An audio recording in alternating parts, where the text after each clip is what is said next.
Bom dia, boa tarde, boa noite. Eu sou o professor Paulo Sérgio e no vídeo de hoje a gente vai falar sobre a legislação trabalhista para os profissionais de educação física. Nesse vídeo a gente vai falar sobre alguns aspectos básicos da legislação trabalhista, destacar as diferentes classificações brasileiras de ocupação que existem, previstas pelo Ministério do Trabalho, conciliar as possibilidades de atuação do profissional de educação física com os mecanismos legais relacionados e, neste meandro, abordar sobre as vinculações de CLT, servidor público e algumas outras formas. A categoria da educação física ela é bastante dinâmica no mercado, podendo trabalhar em diferentes áreas, né? Dentre elas esportes, saúde, educação, assistência social, cultura. Isso a gente percebe bastante claramente em empresas desses ramos e, inclusive, no setor público, quando a gente tem a presença dessa categoria profissional, dos profissionais de educação física, em diferentes secretarias municipais, por exemplo. Nesse sentido, né, a gente percebe, então, que a vinculação ela vai poder se dar tanto por meio de um contrato com alguma empresa, como CLT, tanto também pela forma como servidor público, né, como estatutário, e também a gente vai ter, em alguns casos, algumas vinculações um pouco diferenciadas, mas que vêm sendo cada vez mais comuns, que é a contratação por PJ, ou o próprio profissional ele vai empreender, e aí, nesse caso, fica um pouco diferente esse campo. Então, a ideia aqui é trazer um conteúdo aplicável ao contexto do profissional de educação física, né? A gente vai trazer, então, conceitos básicos e a classificação brasileira de ocupações no contexto da categoria da educação física, os principais pontos da CLT, existem muitos, a CLT é muito vasta, é um documento aí com cerca de 200 páginas, mas a gente vai trazer os principais elementos, como que funciona em termos gerais, né, o vínculo como estatutário, alguns direitos relacionados e outras formas de vinculação a gente vai passar rapidamente. Para a gente entender, então, alguns conceitos e também o que é essa classificação brasileira de ocupações, a gente vai começar aqui trazendo o conceito de emprego ou situação de trabalho. Então, o Ministério do Trabalho, para elaborar essa classificação brasileira de ocupações, ele define emprego ou situação de trabalho como um conjunto de atividades desempenhadas por uma pessoa com ou sem vínculo empregatício. Essa é a unidade estatística que a classificação brasileira de ocupações utiliza, tá? Então, a pessoa tem que estar, de alguma forma, realizando alguma atividade, mesmo que não tenha vínculo. A ocupação, né, daí é um conceito sintético, não natural, artificialmente construído pelos analistas ocupacionais. O que existe no mundo concreto são as atividades exercidas pelo cidadão em um emprego ou outro tipo de relação de trabalho, então, seja autônomo, né, por exemplo.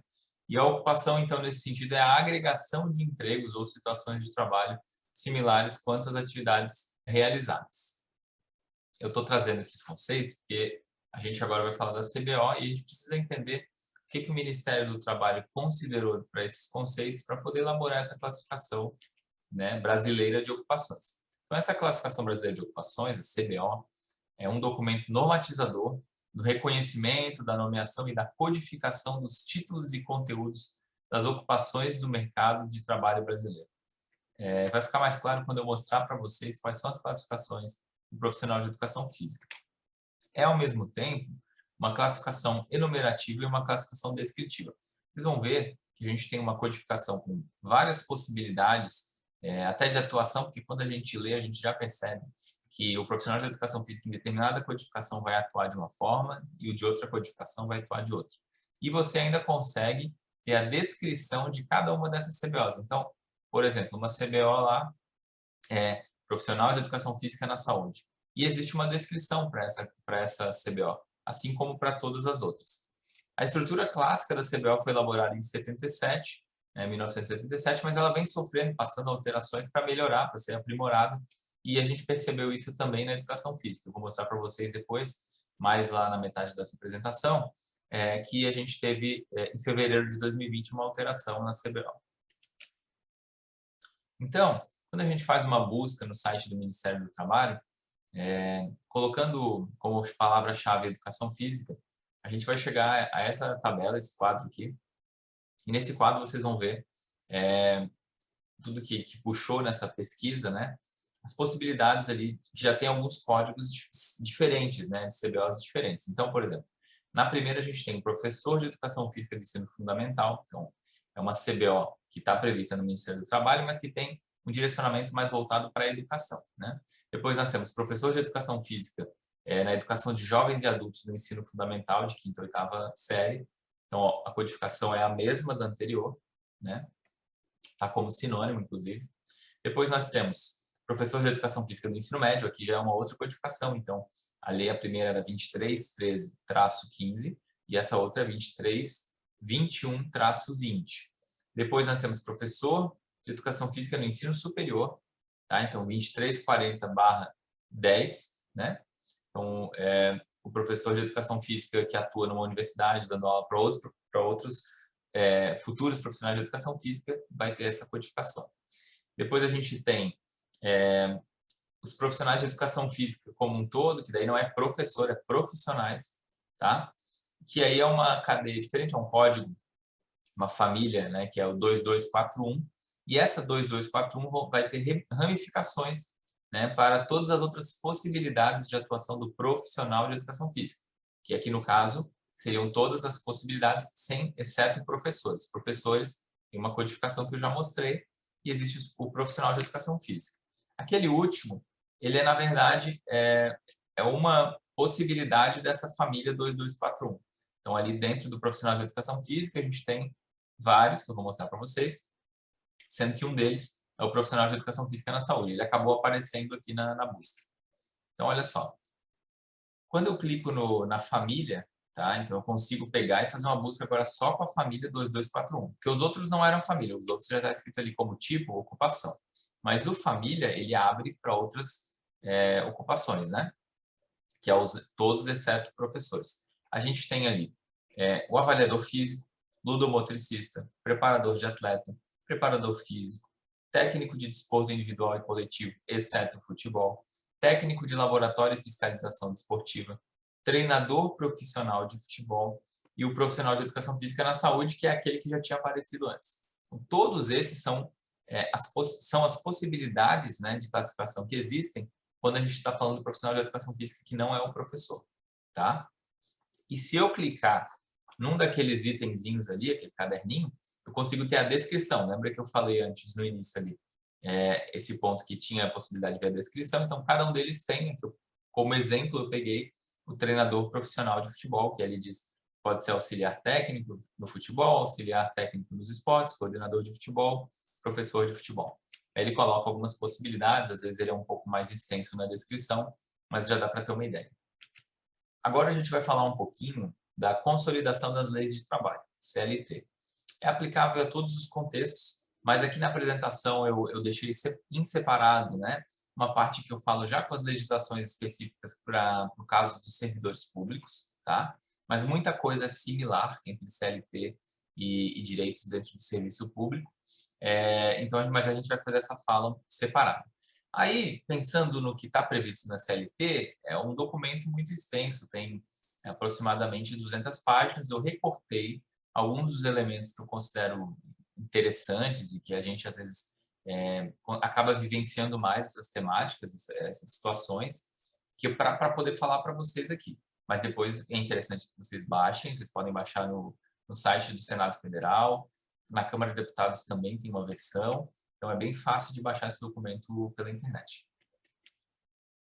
E aqui eu fiz um recorte, né, porque eu encontrei, quando eu estava fazendo uma busca na internet, e eu vi que um dos conselhos regionais, o 01, né, do Rio de Janeiro, ele colocou já no seu FAQ, né, nas perguntas mais comuns, e lá eles já colocam, então no próprio CREF, ó, de acordo com a consolidação de leis trabalhistas, empregado é toda pessoa física que prestar serviços de natureza não eventual a empregador, sob a dependência deste mediante salário, sendo que deverá ter uma carteira de trabalho assinada, e aí no final fala direitos estabelecidos pela CLT. Então, os próprios conselhos, né, eles vêm já tentando instruir, né, os profissionais de educação física, mas muitos ainda têm certa dúvida, tem algumas situações dentro do mercado de trabalho que você só vai aprender quando você passar por ela, né? Mas o básico a gente precisa ter um entendimento. Então, A primeira regulamentação da CLT ela é de 1943 e desde então ela vem passando por uma série de alterações, aprimorando, atualizando, porque as legislações elas são feitas de acordo com a sua época e algumas coisas, claro, elas vão ficando ultrapassadas, outras precisam de algum ajuste, outras têm que ser de alguma forma suprimidas. Existe também, é bom a gente saber, muita força política nas decisões e nas coisas que acabam ficando vinculadas dentro de uma legislação como essa, tá? A gente passou por vários momentos, inclusive tensos, mas o que eu vou apresentar para vocês é livre de qualquer análise política, eu estou apenas apresentando aqui os pontos técnicos que já estão previstos na CLT, nessa última versão. A gente está gravando esse vídeo em 2021. Então, já no artigo 1º, tá? Coloca que fica aprovada a consolidação das leis de trabalho, que a este decreto-lei acompanha com as alterações por ela induzidas na legislação vigente. Documento antigo ali, uma foto que eu encontrei, de 1943, tá? A gente teve muitos recortes, como eu falei, e eu já vou apresentar para vocês com as devidas atualizações. Então, a consolidação das leis de trabalho é uma legislação que ela traz essas relações de trabalho individuais e coletivas, e aí ela não é um código, e sim uma consolidação, porque ela trouxe um aglomerado de legislações, regulamentações e elementos para constituir a sua formação. Então, como ela tem muitas temáticas, né, então ela foi absorvendo algumas das coisas que já existiam na época em que foi criada e nas épocas atuais, à medida em que o tempo vai passando, se tornando, então, esse compêndio aí que trata de inúmeras situações, inúmeros fatores e pontos relacionados à questão do trabalho. Pensando na sua formação, na sua constituição, ela é composta por 8 capítulos e 922 artigos. Então, vejam que ela é uma legislação, uma regulamentação bastante extensa, né? Até porque é muito complexo a dinâmica de trabalho, né? Existem formas diferentes de trabalho, existem questões de processo de trabalho que diferem muito de uma para outra, questão de risco também, que aí a gente vai falar um pouco de periculosidade, insalubridade, tem as licenças variadas e uma série de fatores. Então, esses elementos que eu acabei de falar são os elementos que a gente vai trazer aqui para conversar. Então, são inúmeras temáticas, né? Mas a gente vai falar aqui da jornada de trabalho, hora extra e período de descanso, né? O que a CLT fala sobre isso? De maneira simples, tá? O documento profundo vocês precisam analisar depois. A remuneração e os direitos, o seguro-desemprego, o 13º salário, o adicional noturno, férias e abono pecuniário, insalubridade e periculosidade, licença maternidade e paternidade, contrato de experiência e aviso prévio. Então, a gente vai trazer essas temáticas de uma maneira simples. Às vezes o artigo ele se desdobra em uma série de particularidades, eu não vou entrar nesse mérito, para não ficar muito extenso também, mas vocês já terão ideia de como que está constituído e depois podem buscar as especificidades. Então, iniciando, a gente vai falar um pouco da jornada de trabalho, da questão das horas extras, né, e do descanso. Então, a duração de trabalho, para efeitos gerais, ela é em torno de 8 horas diárias, não vai passar disso desde que a característica do trabalho ela traga isso de maneira explícita, né, fixada de uma maneira expressa, né, para que todas as partes saibam. A duração de trabalho ela pode ser excedida, ela pode ter um acréscimo a partir do que a gente chama de horas extra, tá? Essas horas extra, para essas pessoas que têm essa vinculação de 8 horas, né? E aí existem casos que são muito diferenciados e específicos. Aqui a gente está falando do geral, tá? O que se adequa à maioria das pessoas, da maioria dos casos. Quando, no caso, então, de alguém que vai fazer horas extras no seu trabalho, não deve exceder a 2 horas, e o valor da hora que essa pessoa está trabalhando, ela vai ser de pelo menos 50% a mais do valor que é pago por hora. Então, por exemplo, se eu trabalho numa academia e recebo R$40 por hora, e eu for fazer 2 horas extra, eu vou receber pelo menos R$60 para cada hora extra que eu fizer, tá? Isso aqui eu não estou nem mencionando o fato de ser um horário, por exemplo, noturno, que aí tem um diferencial também. Aí depois a gente tem no artigo 59A, né, que que ele traz a questão de estabelecer horário de trabalho de 12 horas seguidas, de 36 para alguns casos, por exemplo, que a gente vê bastante na saúde. Então, pessoas que trabalham em hospital e exercem plantão, né, muitas vezes elas trabalham 12 horas e têm que folgar 36. Ou seja, trabalha basicamente dia sim, dia não, uma jornada de 12 horas seguidas, né? Aí tem aquela pausa do almoço, mas então existe também essa possibilidade. No caso do profissional de educação física, é um pouco mais incomum, tá? Pode ser também, por exemplo, com relação à força militar, então pode ser às vezes um bombeiro, e aí vai fazer um tipo de trabalho que vai ter que fazer uma jornada de trabalho estendida, e aí pode acontecer também de se enquadrar nesse ponto aqui, embora, no caso de bombeiro, a gente está falando de serviço público, tá? Mas é só para a gente entender algumas possibilidades. Porque o profissional de educação física ele vai estar no meio militar, existem cargos relacionados, por exemplo, à Agência Brasileira de Inteligência, que é a ABIN, né? Só que aí são servidores públicos. Um outro ponto aqui, né? Então, a remuneração mensal pactuada pelo horário previsto, né, no caput, abrange os pagamentos devidos pelo descanso semanal remunerado e pelo descanso de feriados. Então, a pessoa ela vai receber um salário, mesmo que ela sábado e domingo, ali é como se ela estivesse recebendo de alguma forma também, tá? Está sendo considerado ali. Então, a gente conta 30 dias, tá? Em alguns casos específicos em contrato, às vezes pessoa física, a gente acaba contando só os dias possíveis de ser trabalhado, tá? Mas aqui, no caso, a gente vai contar o mês cheio, tá?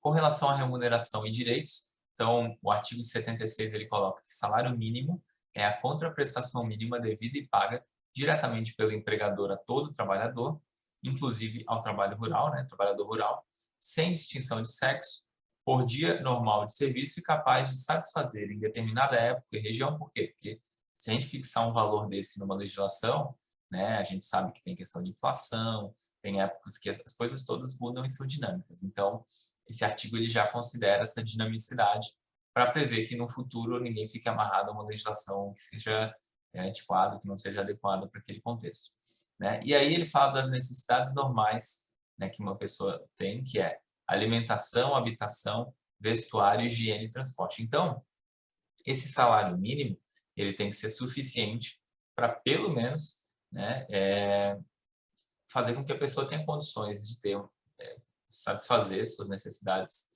de alimentação, habitação, vestuário, higiene e transporte.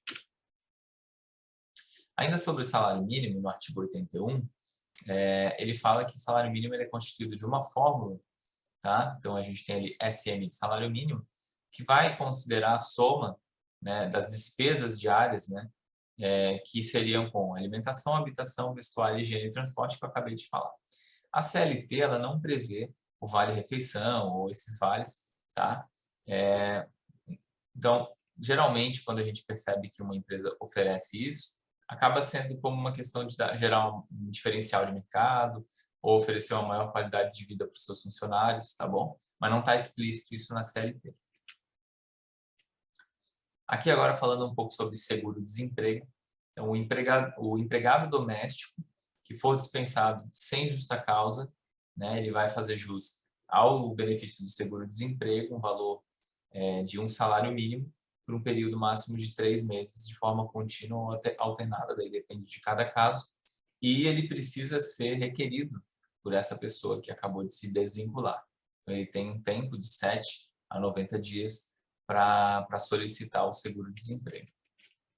Aqui sobre o 13º salário, então consta na Constituição Federal, no artigo 7º, né, que é a parte que trata do direito dos trabalhadores, que o 13º salário ele deve ser calculado com base na remuneração integral ou no valor da aposentadoria, e na CLT a gente tem também alguns elementos, os artigos ali 452 e 611, falando sobre ele, tá? Então, de ponto de vista prático, geralmente ele vai entrar ali no mês de dezembro. Em alguns casos, a empresa ela coloca metade do valor do 13º na metade do ano e a outra metade no final do ano. E aí você precisa também declarar no imposto de renda. Falando um pouco agora do adicional noturno, tá? Então, é bem comum, aqui eu coloquei até algumas imagens relacionadas à academia, porque a gente tem muita academia agora abrindo, que o seu diferencial ser 24 horas, né? E todo mundo está na correria, então eles acabam abarcando um público, né, desse horário, é muito cômodo para o cliente, mas o profissional ele tem que ficar antenado. Então aqui, qual que é a questão? O trabalho noturno ele tem uma remuneração superior, então, proporcionalmente falando, se você trabalhar até as 22 horas e após as 22 horas, né, você está já num valor de hora de trabalho que vai ser diferenciado, tá? Então, essa organização não vai pagar o mesmo valor para alguém que trabalha até as 22 e para alguém que trabalha depois das 22. E aqui fala, né, que a remuneração terá um acréscimo de 20% pelo menos, quando houver essa transição. Cada organização ela vai trabalhar dentro desse mínimo, então pode ser que pague mais. Um outro ponto aqui interessante é que a hora do trabalho noturno ela é computada como 52 minutos e 30 segundos, tá? E então para cada 52 minutos e 30 segundos a gente é uma hora trabalhada. Qual é esse recorte então? É das 22 horas até as 5 horas da manhã. Se você trabalhar dentro desse horário, você está trabalhando na hora noturna e aí você precisa verificar se o seu salário está tendo esse diferencial de pelo menos 20% com relação ao horário convencional da academia. Tá? Então, se você vai atuar ou já atua numa academia com esse perfil, é importante você verificar. Não precisa ser só academia, tá? Pode ser outra forma de atuação, mas a academia acaba sendo mais comum para o profissional de educação física. Então, agora falando um pouco de férias e abono pecuniário, no artigo 129, a gente vê que anualmente, então, a cada 12 meses, todo empregado vai ter direito de gozo, né, de um período de férias. Esse período ele ocorre após 12 meses de vigência do contrato, então a cada 12 meses direito a um período de férias. E existe uma espécie de escala onde a quantidade de dias dessas férias está relacionada com a quantidade de faltas desse servidor, desse funcionário, tá? Então, você vai considerar 30 dias quando tiver faltado até 5 vezes, tá? E aí, de 6 a 14 faltas vai ser 24 dias e por aí vai. Aqui um outro ponto é que o período de férias ele é computado para todos os efeitos como tempo de serviço, tá bom? Aqui eu vou falar um pouquinho até de maneira mais extensa, mas é interessante, que é a insalubridade e a periculosidade, tá? Então a CLT tem alguns artigos que tratam disso. Eu vou começar falando aqui da insalubridade, tá? E o Ministério do Trabalho ele aprova, então, o quadro das atividades e operações insalubres e ele adota alguns critérios, né, para caracterizar qual é o limite de tolerância e quais são os agentes que de alguma forma colocam em risco ou diminuem, né, a salubridade de um espaço que aquele funcionário está trabalhando, né, mesmo que com alguns meios de proteção e em alguns casos ainda assim existe o risco. E esse risco que é calculado por profissionais especializados nesse, né, que às vezes são médicos do trabalho, peritos, ele vai dar um percentual de acréscimo que vai considerar esse risco. Então, o risco maior de insalubridade, né, ele vai poder ter até 40% de acréscimo do que seria o salário mínimo da região, tá? E, às vezes, o risco menor, 10%. Quando que a gente vê isso? Isso é bastante comum para o profissional de educação física que atua no SUS, tá? Ainda que aqui a gente esteja falando de CLT, no serviço público se utiliza os mesmos parâmetros, tá bom? Então, estou aproveitando já para falar um pouquinho disso. E aí você sempre tem que verificar se esse valor ele está sendo acrescentado, se o seu trabalho ele possui algum tipo de risco, porque caso tenha, é uma questão que é legal, você tem direito. Tá?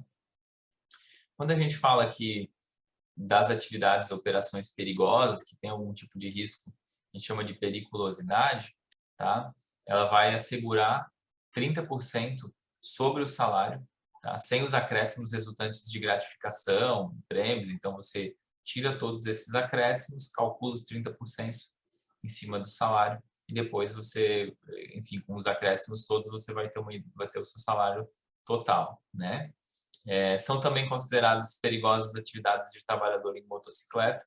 Isso é interessante falar, porque a gente hoje tem vários tipos de entregas e outros serviços que utilizam cada vez mais a moto, né, como um meio.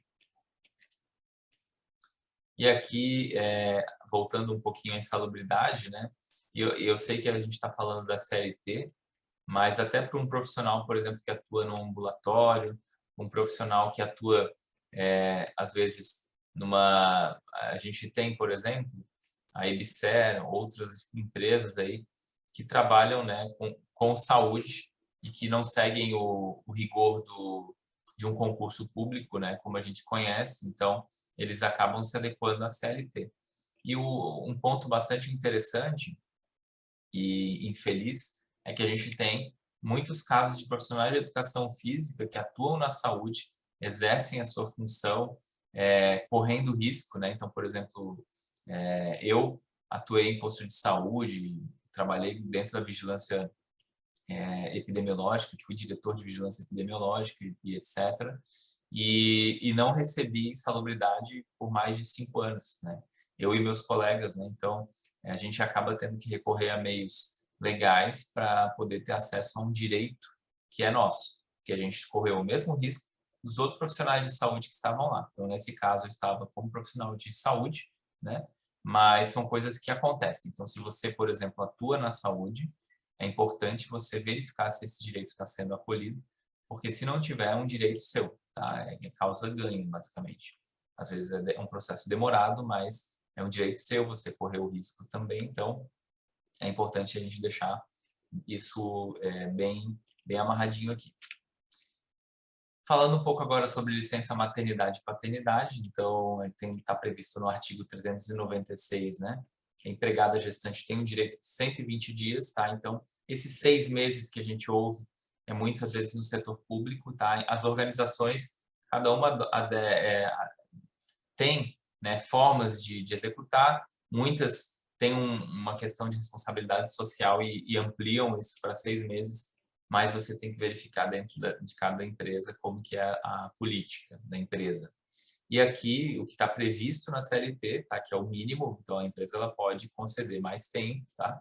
Mas aqui fala que esse afastamento ele pode acontecer entre o 28º dia antes do parto, então já antes, né, poderia ali, em torno de um mês antes, e até a ocorrência desse. Então, o início ele vai acontecer dentro desse período.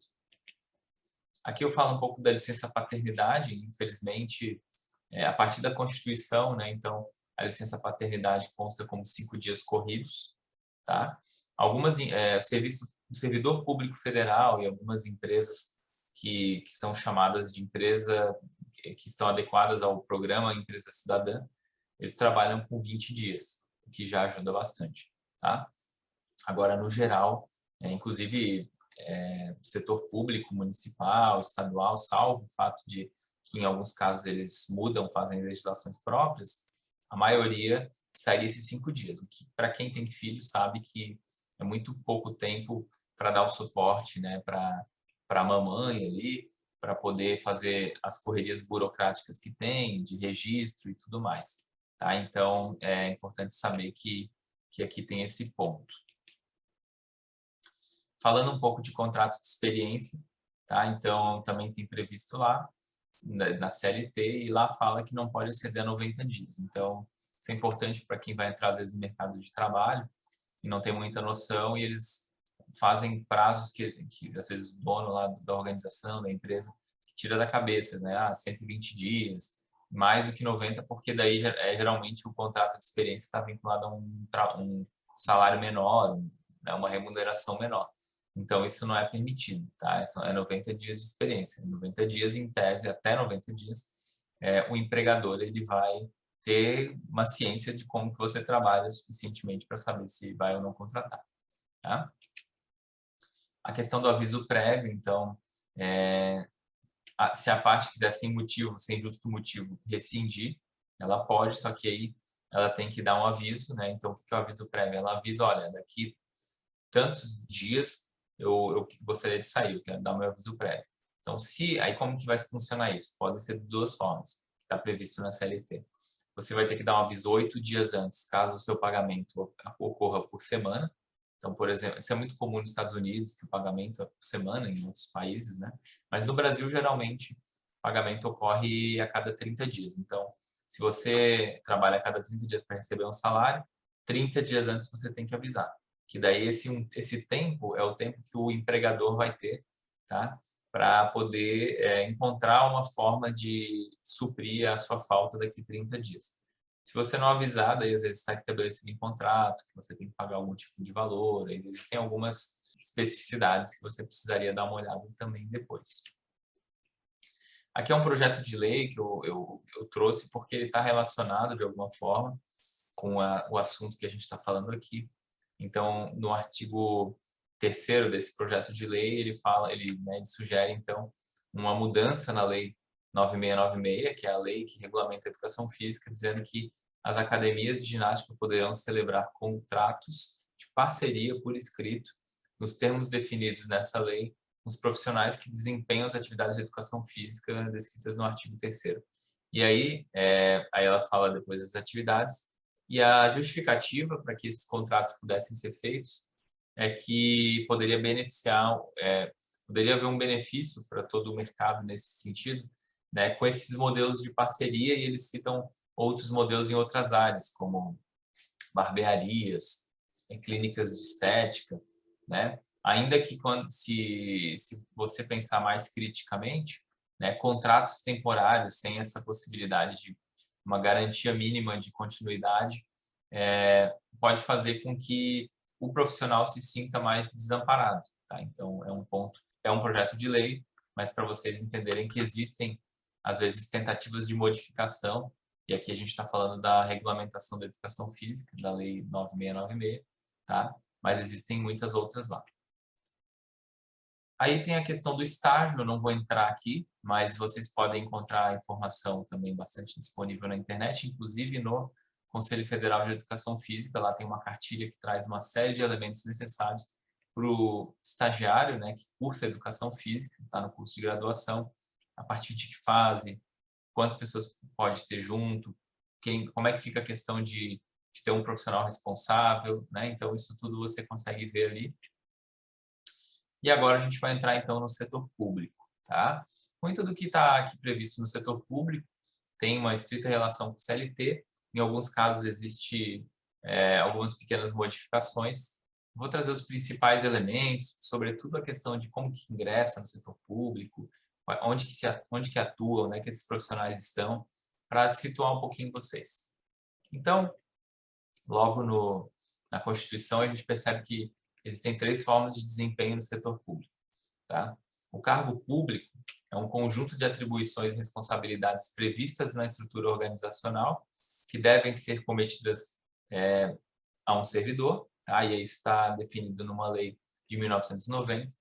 O emprego público é um conjunto de encargos de trabalho preenchidos por agentes contratados para desempenhá-los sob regime da legislação trabalhista. Então, no emprego público, você será contratado pela administração pública, mas serão aplicadas as regras da CLT, que são as que eu acabei de falar um pouco antes ali.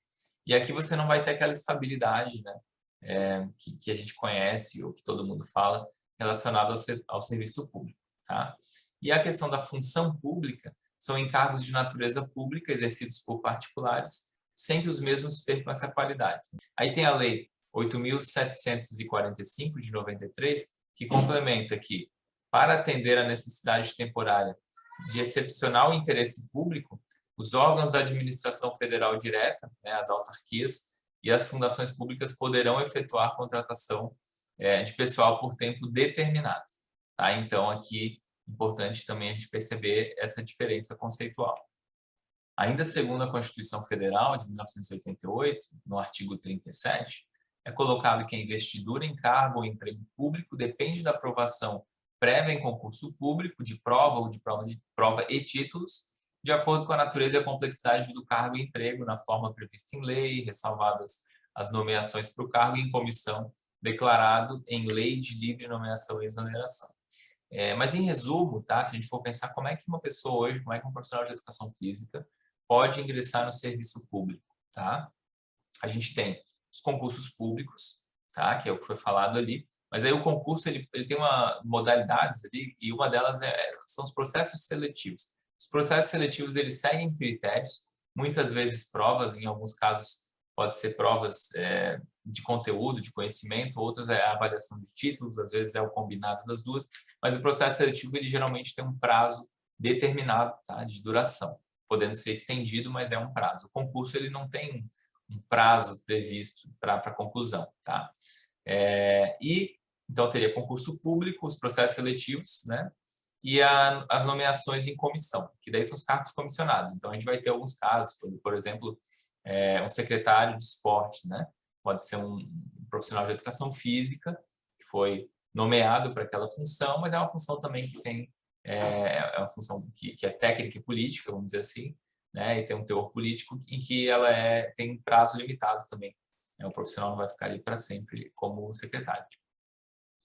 As regras sobre os servidores públicos federais, elas estão explícitas numa lei, tá? Numa regulamentação que é a Lei 8.112 de 1990, que possui algumas alterações, e elas servem de base para uma série de formulações de leis no âmbito estadual e municipal.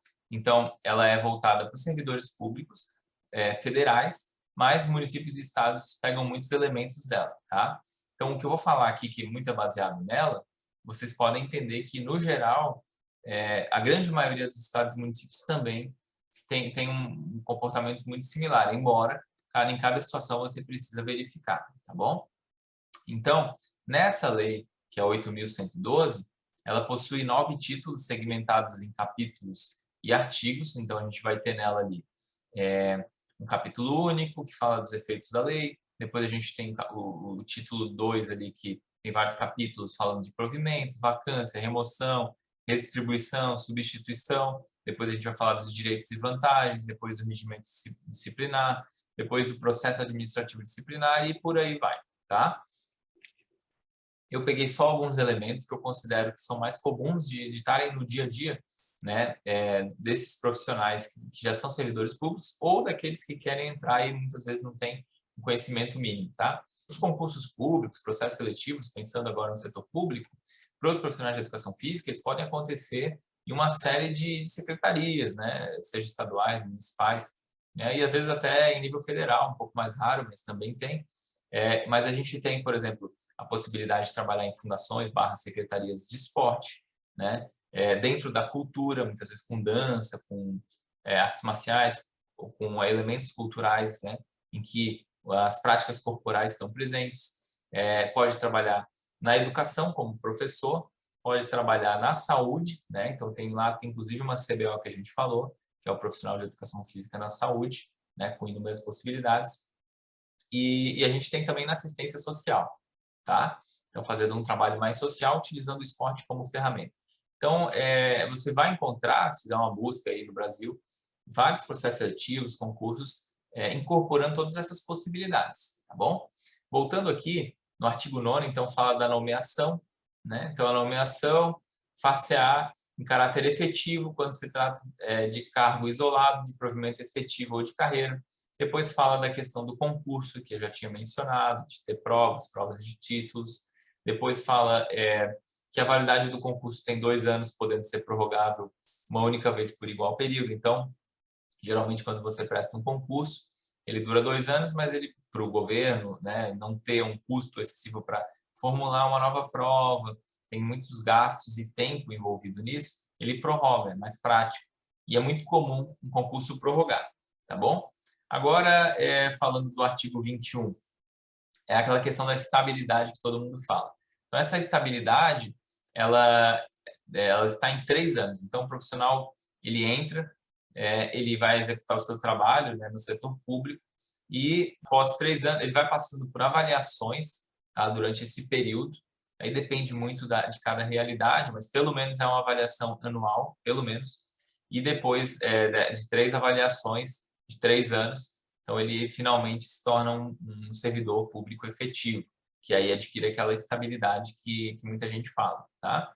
O vencimento, ele vai ser fixado, vai ter o seu valor fixado por lei, tá? Então, assim, nós não estamos falando aqui de piso, mas nós estamos falando aqui que os profissionais eles vão receber, vai ter uma padronização desses salários baseados, enfim, em N fatores, formação, atividade realizada, uma série de fatores, então eles geralmente vai existir um plano de cargos e salários, e você quando entra no setor público, né, mas sim o que está previsto numa legislação, então você consegue saber que inclusive alguns pares ou pessoas com formação similar ou que atuam no mesmo serviço, muitas vezes têm até o salário similar ou igual, tá?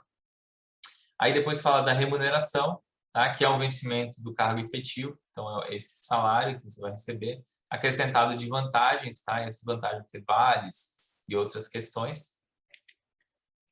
Ainda nessa lei a gente fala então da questão dessas vantagens, então quais seriam indenizações, gratificações, outros adicionais, tá? E também existem as indenizações, então ajuda de custo, diárias, transporte, auxílio moradia, então se por um acaso é um servidor público que viaja bastante para executar um serviço de fiscalização no estado de determinada situação, então ele vai poder receber diárias, né? A questão do transporte e outros elementos que podem surgir dependendo de cada especificidade. No artigo 61, a gente tem então aqui que existe essa questão de, em alguns casos, né, ter também um acréscimo, né, essas vantagens, além do vencimento das vantagens previstas, pode ter também adicionais que a gente vai considerar insalubridade, periculosidade, adicional noturno, adicional de férias, tá? A função de chefia pode também acrescentar um valor na remuneração, porque a pessoa acaba aceitando uma responsabilidade maior do que a finalidade ao qual foi contratado, né? Então, por conta disso, por essa responsabilidade, né, de tudo que a pessoa vai ter que arcar, inclusive de consequências de uma chefia, né, você acaba recebendo um acréscimo, né, nesse vencimento. Depois fala da questão dos locais insalubres, né, de fazer jus a um adicional. Aqui eu tinha mencionado já o fato de que, infelizmente, profissionais de educação física estão atuando na saúde, tendo dificuldades para conseguir o seu direito, que é a insalubridade, dependendo de cada caso, né? Mas existem casos, inclusive o meu, então eu e outros colegas tivemos que recorrer para conseguir um direito que é a insalubridade. No artigo 77, fala de fazer jus às férias após as férias de 30 dias, né? Então, após um ano de trabalho, você tem direito às férias de 30 dias, que vai poder ser usufruída em até, no máximo, 2 períodos. Por que que eles fracionam? Às vezes é por interesse do próprio servidor, e aí se a chefia entender que não vai ter comprometimento do setor público, ali daquele setor, daquele serviço, aí isso é permitido. E às vezes é porque, às vezes é para garantir que na forma como vai ser constituído o processo de trabalho nas férias de um profissional, de um colaborador, que não dê falta ou comprometimento na oferta para a população. Então, eu não posso, por exemplo, dar férias para todo mundo e não ficar ninguém. E aí, nesses casos, se fraciona e deixa de uma forma que tem uma equipe mínima para que as funcionalidades do serviço permaneçam, tá? Então, tem isso. Aí também traz na lei 8112, né, essa lei que a gente está falando aqui, sobre os deveres do servidor, tá? Então fala do zelo de dedicação, de ser leal, de observar as normas legais, de cumprir ordens, da presteza, de levar as regularidades à frente, né, os superiores ou se eles estiverem envolvidos por alguém acima, zelar pela economia do material e da conservação, do patrimônio público, manter o sigilo sobre as questões que são lá dentro, né, daquele setor, daquele serviço, manter conduta compatível com a moralidade administrativa, ser assíduo e pontual, tratar com urbanidade as pessoas e representar contra a ilegalidade, omissão e abuso de poder, tá? Então aqui até um elemento bastante complexo do ponto de vista prático, porque muitas vezes a situação que o servidor está impede ele de ter uma mobilidade para esse elemento, por exemplo. Aqui no artigo 183, então a União manterá plano de seguridade social, né? Então aqui a gente está falando de aposentadoria, assistência à saúde, licença da gestante e outros elementos. E agora vamos falar um pouco da atuação desse profissional de educação física no âmbito, né, do setor público, né? Então vou trazer aqui alguns exemplos. Um deles é a atuação em concursos e processos seletivos dentro das secretarias municipais. A gente vai ter na saúde, na educação, na cultura, na assistência social, nos esportes. O mesmo a gente percebe também no Estado, né? Então algumas secretarias estaduais também executam, né, concursos públicos voltados com vagas específicas para o profissional de educação física. A gente tem a ocupação em cargos comissionados, né, do setor público, então, por exemplo, relacionados à expertise desse profissional, que pode vir a ser um secretário de uma pasta, que pode ser um analista de com determinada função, como, por exemplo, analista de promoção de saúde, que existe lá no Ministério da Saúde. A gente pode também encontrar concursos dentro dos conselhos regionais de educação física, porque os CREFs, né, são autarquias, então também existem esses concursos. A gente verifica processos seletivos em redes hospitalares, como a EBSER, que é um concurso público, mas é um concurso público um pouquinho diferenciado, que segue a CLT. Então, tem a EBSER, que também tem vaga para profissionais de educação física. A gente tem mais de 40 profissionais de educação física atuando na EBSER no Brasil. Existem os concursos e processos seletivos que requerem formação superior, num sentido mais amplo, e aí a educação física pode ter alguns profissionais também. Existem outras formas também, como, por exemplo, os residentes multiprofissionais, que eles vão executar um processo seletivo ali, é uma espécie de um concurso com duração, né, que vai ter uma duração de normalmente 2 anos, né, e aí a gente tem a residência multiprofissional em saúde, que vai receber uma bolsa fixa, estabelecida por lei, que é um repasse do governo federal, e a atuação é na saúde, né, mas também é uma forma de estar atuando no serviço público, dentre outras formas. Dentro do setor público, existem 3 áreas, né, que a gente percebe assim, que tem mais profissionais de educação física, que é educação, esportes e a saúde. No caso da educação, a gente está falando do profissional que é licenciado, tá? E a legislação aplicada é a mesma dos profissionais das demais disciplinas, das demais temáticas. Aqui também eu não mencionei, mas existem os professores de educação física que estão nos cursos de ensino superior e também, muitas vezes, por meio de concurso ou um processo seletivo que tem uma duração, mas eles são também professores, né? E muitas vezes são concursados. Na atuação da educação, existe a CLT e existe também a questão da base nacional curricular, tá? Onde ali a gente vai ter regulamentações específicas para atuação no setor da educação.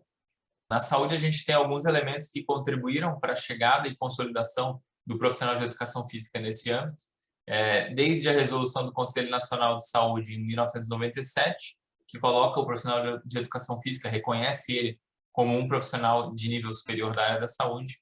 Depois a gente tem a regulamentação da profissão em 98, temos resoluções do CONFEF que trazem, né, a intervenção do profissional de educação física e temos depois uma série de políticas e ações que vão surgindo em nível mais nacional e que fortalecem a atuação, a chegada do profissional de educação física para o setor saúde no que tange serviços públicos, e a gente está falando aqui, então, basicamente, do Sistema Único de Saúde, né? A Política Nacional de Promoção de Saúde, a criação dos núcleos de apoio à saúde da família, que depois mudou o nome para Núcleo Ampliado de Saúde da Família e Atenção Básica, o Programa Academia da Saúde, né? E a gente tem uma legislação muito importante, que é a Lei 12.864, de 2013, que coloca a atividade física como um condicionante determinante da saúde.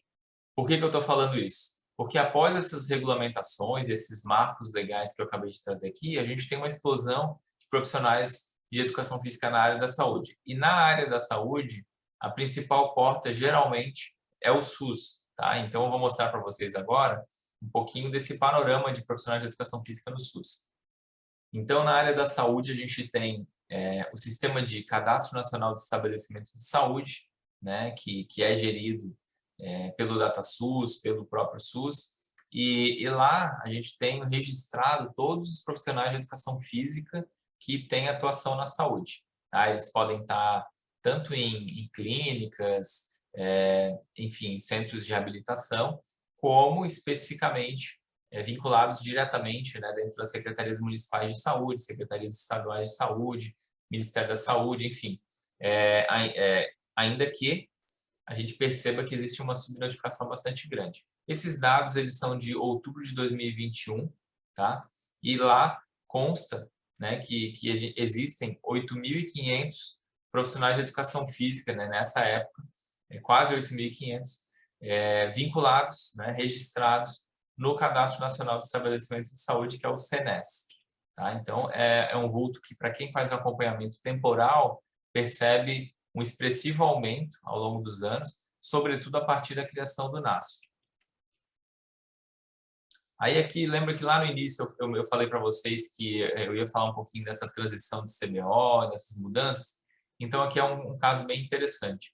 Existe a CBO Profissional de Educação Física na Saúde, ela foi feita especificamente para esse profissional que vai atuar na saúde, muito por causa da própria criação do NASF. Então, estava aumentando muito o número de profissionais no SUS, de Educação Física, no SUS, e aí percebeu-se a necessidade dessa CBO. Então, criou-se em 2013, uma CBO provisória, né, que foi aquela com codificação 2241E1, que é a que está ali no sistema. O sistema ele não está atualizado ainda, mas em fevereiro de 2020, percebeu-se que o número de profissionais de educação física na saúde registrados no CNES era tão expressivo e passou por um aumento tão grande nos últimos anos que não cabia, não fazia mais sentido ser uma CBO provisória.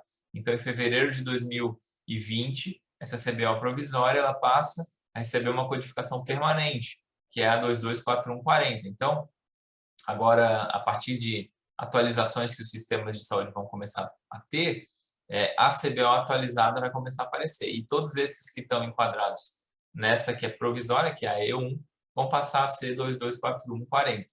Tá? Então, esse é um elemento bastante interessante de uma mudança na CBO, né? Lembrando que a CBO ela é constituída pelo Ministério do Trabalho, tá? E essa mudança se deu mediante a uma mudança de contexto, inclusive, de cenário, onde a gente tem um aumento expressivo de profissionais de educação física dentro de uma categoria ali de atuação, que é a atuação na saúde propriamente dita. Por fim, existem outras formas, tá, que podem estar relacionadas com a atuação do profissional de educação física no mercado de trabalho, mas que não são necessariamente extremamente ligadas, vinculadas ou relacionadas com a CLT ou com o fato de ser um servidor público, né? Então, a gente vai ter alguns casos como contratações de pessoa jurídica. Então, é comum, às vezes, para prestação de consultoria, para algum tipo de pesquisa, que o profissional de educação física vai estar executando, mas que a contratação é feita para a pessoa jurídica, tá? E aí, mediante isso, esse profissional de educação física ele vai constituir uma empresa e a partir do ponto de corte, do quanto essa empresa vai vir a ganhar mensalmente ou pelo contrato, né, que vai estar estabelecido, ele vai poder ser uma MEI ou não. No caso de uma MEI, ele consegue fazer essa empresa com uma relativa facilidade, então ele consegue fazer em pouco tempo, ele tem um CNPJ para poder executar esse serviço, tá? Então esse é um ponto que pode acontecer, a gente percebe dentro das startups, né, algumas contratações de consultoria, de pesquisa, e também tem o fato de o próprio profissional ele buscar empreender, e ao empreender ele não vai ter um chefe necessariamente, né? Então ele vai executar funções, né, de trabalho, mas que não necessariamente possuem de uma maneira tão clara uma formalização como as que a gente acabou de falar aqui. Agora, se à medida em que essa empresa dele, esse negócio começa a evoluir, ele tenha funcionários, certamente eles vão ter que seguir a CLT. Tá? Então, esses são alguns dos elementos relacionados ao profissional de educação física no meio do trabalho, né, no mercado de trabalho e nas suas formas como estão dispostas para todos. Aqui eu coloco algumas referências que a gente citou ao longo desse vídeo. E aqui o meu muito obrigado. Até o próximo vídeo.